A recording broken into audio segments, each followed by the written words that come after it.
Hello दोस्तों, स्वागत है आपका हमारे चैनल स्मार्ट एजुकेशन क्लासेस में। तो देखिएगा, आज जो है हम डिस्कस करने वाले हैं 8 ग्रेड भाषा भारती कक्षा 5वीं की अभी हम शुरू किए हैं और ये पार्ट 3 हम आज करेंगे ईश्वर चंद विद्यासागर। इसके पहले हम आपको इसकी जो थ्योरी पार्ट है टेक्स्ट बुक वो करवा चुके हैं। अगर आपने नहीं देखे तो प्लेलिस्ट में जाकर देख लीजिएगा। चलिए आगे है ईश्वर चंद। सबसे प्रश्न पहला शुरू करेंगे कि ईश्वर चंद दूसरे छात्रों को क्यों पढ़ाते थे। तो देखिए, इसका सही उत्तर होगा प्रश्न जो सी है, ताकि सारे बच्चे भी पढ़ने में तेज हो सकें, इसलिए वो जो है दूसरे छात्रों को पढ़ाते थे। पराजय शब्द में क्या उपसर्ग है। तो उपसर्ग जो शब्दों के आगे लगाए जाते हैं इसमें है परा। चलिए आगे चलेंगे। तो प्रत्यय का सही प्रयोग शब्द क्या होता है। प्रत्यय का देखिए क्या है, तो इसमें देखिए एक शब्द दिया है प्रगति, जिसमें आपका जो है आपका प्रत्यय का सही प्रयोग शब्द क्या है। तो देखिए इसमें थोड़ा मिस्टेक है, मैं आपको सही उत्तर इसका बता देता हूँ। इसका ये नहीं होगा। देखिए प्रत्यय का पूछा है तो प्रगति में तो क्या है आपका उपसर्ग। प्रगति में क्या है, प्रा उपसर्ग है, गति शब्द है। प्रकाश में भी प्रा उपसर्ग है, प्रकार में भी प्रा उपसर्ग है, लेकिन प्रत्यय का सही प्रयोग हुआ है प्रतिभाशाली शब्द में। प्रतिभा इसमें मूल शब्द हो जाएगा और शाली जो है इसमें प्रत्यय हो जाएगा। तो प्रतिभाशाली शब्द जो है आपका सही उत्तर होगा इसका। ठीक है, इधर आप कर लीजिएगा प्रतिभाशाली। चलिए आगे है आपका ईश्वर चंद को विद्वानों की एक सभा ने कौन सी उपाधि दी थी। तो वो दी थी विद्यासागर की उपाधि। अगला है कि निम्नलिखित में से कौन सा शब्द युग्म योजक चिन्ह के साथ लिखा गया है। तो योजक चिन्ह के साथ आपको बताया था कि ये बीच में एक डंडा होता है छोटा सा, उसको योजक चिन्ह कहते हैं। तो भूखे प्यासे इसमें योजक चिन्ह आपको दिख रहा है। अगले रिक्त स्थानों की पूर्ति करना है। तो ईश्वर चंद का मन पढ़ने में बहुत लगता था, ये आपको दिए गए हैं, इनमें से भरने होते हैं। युग निर्माण और अखंड ज्योति पत्रिकाएं श्री राम शर्मा के द्वारा लिखी गई हैं। परिश्रम पूर्वक में पूर्वक प्रत्यय है, प्रत्यय होते हैं जो पीछे जुड़ते हैं, उपसर्ग होते हैं जो आगे जुड़ते हैं। दर्शन में ये प्रत्यय जोड़ने पर दर्शनीय बनेगा। और ईश्वर चंद ने अंग्रेजी के अंकों को जो मील के पत्थर जब वो अपने पिताजी के साथ कोलकाता जा रहे थे वहाँ से ली थी। ईश्वर चंद के पिताजी ने जीविका के लिए क्या किया।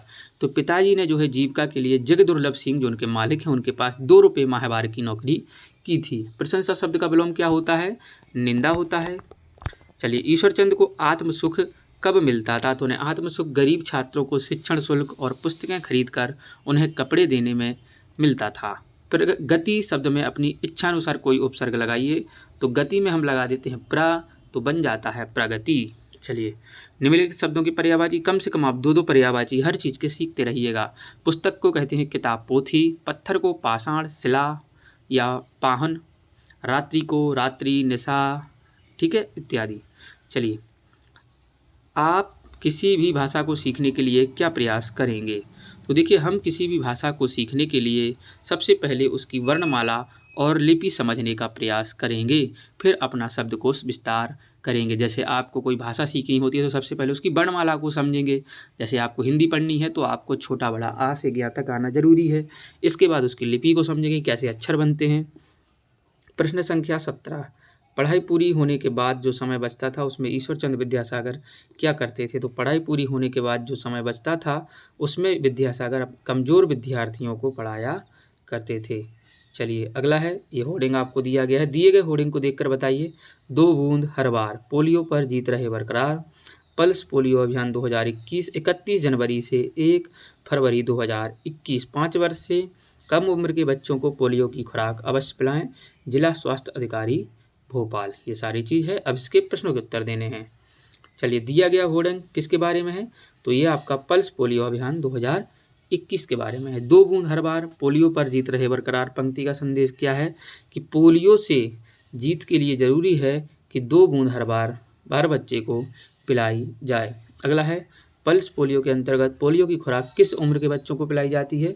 तो 5 वर्ष से, यानी कि 0 से 5 वर्ष के जो बच्चे होते हैं उनके लिए पिलाई जाती है। होर्डिंग के अनुसार पोलियो की खुराक कब तक पिलाई जाएगी। तो 31 जनवरी से 1 फरवरी 2021 तक। गांव में लगने वाले मेले की सूचना नागरिकों को देने के लिए कौन कौन से माध्यमों का उपयोग कर सकते हैं। सबसे द्वारा पहला तो होता है कि माइक के द्वारा अनाउंस करवा दिया जाए, जो वर्तमान में काफ़ी ज़्यादा होता है। डिडोरी पिटवा कर, पहले एक ढोल वाला आता था ढपली जैसा बड़ा वाला, तो उसको बजाते थे और फिर जो है वो अनाउंस करता था। समाचार पत्रों से भी भिजवा सकते हैं, टीवी पर प्रसारण करवा सकते हैं, सोशल मीडिया पर डाल सकते हैं, जगह जगह पर पोस्टर बैनर लगवा दिए जाएं। किन्हीं 3 समाचार पत्रों के नाम बताते हुए समाचार पत्र क्यों उपयोगी है ये भी बताइए। तो अमर उजाला, दैनिक भास्कर, नवभारत ये प्रमुख जो है अखबार हैं। आप अन्य भी लिख सकते हैं जो आपको आते हैं, आपके घर पे आता है। देश और विदेश से जुड़ी सभी जानकारियों के लिए समाचार पत्र एक महत्वपूर्ण संसाधन होता है, जिसमें सारी घटनाएं आपकी दी जाती हैं, कहाँ पर क्या चल रहा है इत्यादि आप लिख सकते हैं बच्चों अपने शब्दों में। तो ये था पाठ 3 ईश्वर चंद्र विद्यासागर। इसके बाद अगला पाठ आपको जल्दी देखने को मिलेगा। जब तक चैनल को सब्सक्राइब, वीडियो को लाइक शेयर जरूर करिएगा। धन्यवाद। जय हिंद, जय भारत।